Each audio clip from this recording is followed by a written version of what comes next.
Okay, getting my climbing gear ready because today's deep dive, it's a big one. We're tackling the Tibetan language. And with all these sources you've given us, feels like we're staring up at linguistic Everest. It's a heck of a climb, no doubt, but hey, every good ascent starts with a solid base camp, right? And in this case, that base camp is classical Tibetan. Classical Tibetan. It sounds, I don't know, ancient, like something you'd find on scrolls hidden away in a monastery. Am I on the right track? You're picking up what we're laying down. See, before the 8th century, Tibetan was mostly an oral language. Spoken, not so much written. But then, picture this. A whole wave of Buddhist texts comes in from India, all in Sanskrit. And this, well, it kind of forced Tibetan to evolve to find a way to handle these really complex philosophical ideas. So, like, they needed to give Tibetan a scholarly upgrade. Exactly. And that's where a certain King Sadnalegs enters the scene, like a linguistic superhero. Year 816 AD, he decides Tibetan needs a major overhaul. It needs a standardized written form. And his big goal, make classical Tibetan the language for translating all those Buddhist scriptures. King Sadnalegs, the standardizing king. Talk about a legacy. But just how different are we talking here? Is this like Old English compared to how we speak now? Think Shakespearean English versus like internet slang. That's the kind of jump we're dealing with. Classical Tibetan, especially the written form, it's incredibly complex. Like, it uses these things called grammatical cases. Think of them as different roles a word can play in a sentence. Classical Tibetan has 10 cases. And the word order can get pretty wild compared to how people speak today. 10 cases. Okay, yeah, I'm starting to see why you called this a linguistic Everest.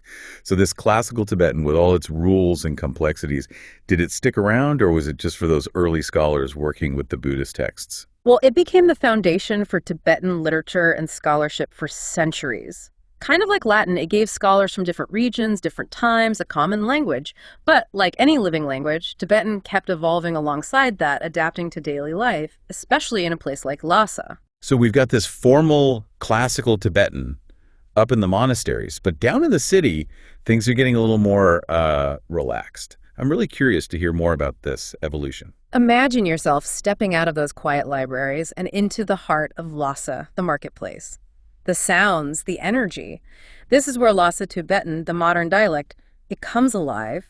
It's got its own unique flavor. It's amazing how language can be like two different things depending on where you are. So what sets Lhasa Tibetan apart? What's different when you're hanging out in the marketplace? Oh, get ready for a sensory overload, because one of the first things you'll notice is the musicality of it. See, Lhasa Tibetan, it has tones. The meaning of a word can completely change based on how you say it. Wait, really? Like how we can say "oh" in English and it can mean all sorts of things. You got it. And if that wasn't enough, the verbs in Lhasa Tibetan, they're next level. They can tell you not just when something happened, but how the speaker knows about it. Linguists call it evidentiality. It's like a built-in truth detector, you know? Hold on, a truth detector. You got to give me an example. Okay, say someone tells you they saw a Yeti up in the mountains. Right. In Lhasa Tibetan, the verb they use would actually tell you if they saw it themselves or just heard it from someone else, maybe even just saw some weird footprints. Wow, that's wild. Yeah. Like a language itself is saying, here's the info, but maybe double check the source. I see why this stuff gets you going. It's a rabbit hole, for sure. And we're just getting started. Lhasa Tibetan also uses these things called honorifics, special words and grammar that show respect, you know, depending on your place in society. So like how you talk to a friend versus, I don't know, your grandma or your boss. Exactly. Using the wrong honorific could be awkward, to say the least. It gives you a peek into how Tibetan culture works. But speaking of unique, you know they even have their own way of doing numbers. Okay, now you're speaking my language. Literally. What's up with these Tibetan numerals? All right, lay it on me. What makes these Tibetan numerals so unique? Okay, so picture this. A world where you don't got to specify if you're talking about 10 mountains, 10 ideas, or 10 cups of, you know, yak butter tea. 10 is 10. Simple as that. So it's like this universal counter. No need to overthink it. Yeah. I kind of like the efficiency of that. What about when things get bigger, though? Like really big numbers? Now, that's where it gets interesting. You see, a lot of East Asian languages, they have specific words for big numbers, right? But Tibetan, it's almost like they think of them more like nouns, these big numbers. Like a million isn't just a quantity, but a concept. Wait, so instead of 1 million, they'd say something like 1 of million. Yeah, kind of. It's a different way of looking at things, isn't it? Like a whole different philosophy baked right into the language. And it's those nuances, those unique perspectives that make Tibetan so fascinating.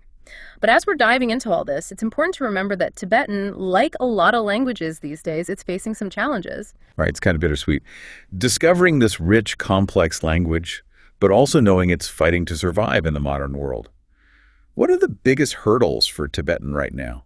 Well, globalization, modernization, it's changed the game. For Tibetan, it means learning to exist in a multilingual world. In a Mhm. lot of places, it's spoken alongside other more dominant languages, which makes it tough to pass on to younger generations. It's almost like languages are competing for space, you know? Yeah. But from everything we've learned, it seems like there's a real passion for keeping Tibetan alive. Is there hope for the future? Oh, absolutely. There's a whole movement happening right now to revitalize Tibetan, to make sure it stays strong for generations to come. People are getting creative. Online dictionaries and apps, even social media, all being used to connect people with the language. That is awesome to hear. Sounds like Tibetan's story is far from over. This deep dive has been, to put it mildly, pretty eye-opening. Ancient texts, bustling marketplaces, even the philosophy of numbers. Who knew Tibetan could be this interesting? We just scratched the surface, really. But hopefully, it sparked something in you, a desire to keep exploring this amazing world of languages and cultures we live in. Because each one, it's like a window into how other people see the world. It's a treasure trove of stories and wisdom just waiting to be discovered. Couldn't have said it better myself. Thanks for taking us on this journey. And to our listener, we hope you keep that curiosity burning. Until next time.